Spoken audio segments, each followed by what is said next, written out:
We are out there on Mars and maybe beyond Mars, the moons of Jupiter. I hope we're traveling frequently throughout the solar system, perhaps preparing for missions to nearby star systems. I think all of this is possible within 50 years.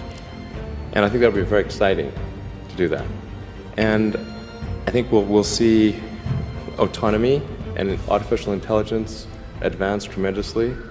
I think that's actually quite near term. You could potentially download them into a new body or into a robot body. The future is going to be weird. Yeah, probably in 10 years, more than a half of new vehicle production is electric in the United States. And China's probably going to be ahead of that because China's been super pro EV. But if you were to say go out 20 years, overwhelmingly things are electric, autonomous, overwhelmingly. Fully autonomous? Fully autonomous. So no one will have to touch the steering wheel if there is one? There will not be a steering wheel. In 20 years, it will be like having a horse.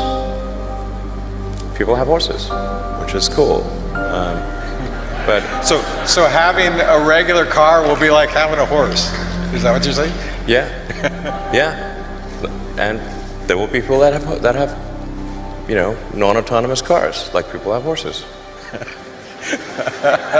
It just would be unusual to use that as a mode of transport. Yes. All right. My guess is in probably 10 years, it will be very unusual for cars to be built that are not fully autonomous.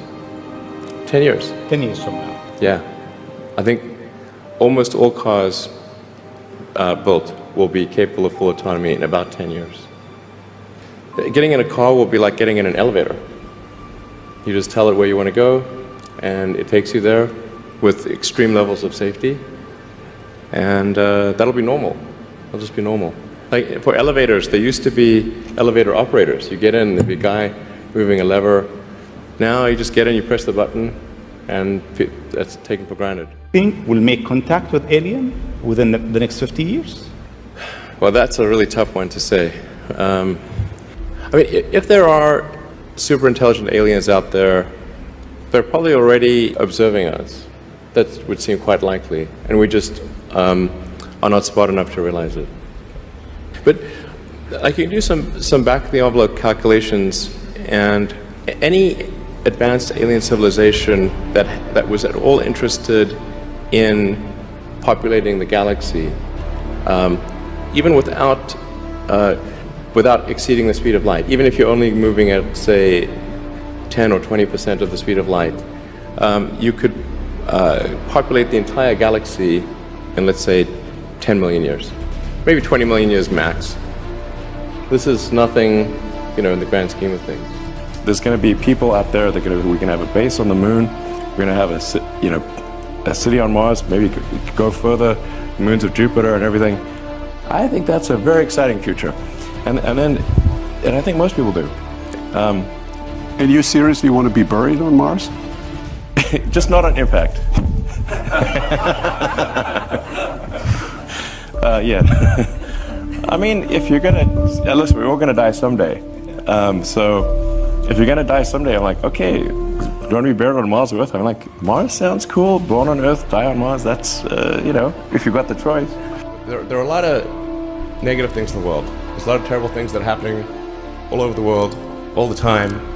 There are lots of problems that need to get solved. There's lots of things that are miserable and kind of get you down. But life cannot just be about solving one miserable problem after another. That can't be the only thing. There need to be things that inspire you, that make you glad to wake up in the morning and be part of humanity. That's why we did this. This guy called Tsiolkovsky, one of the early Russian rocket scientists, the great saying, "Earth is the cradle of humanity, but you cannot stay in the cradle forever." It is time to go forth, become a star-faring civilization, be out there among the stars, expand the scope and scale of human consciousness. I find that incredibly exciting. That makes me glad to be alive. I hope you feel the same way.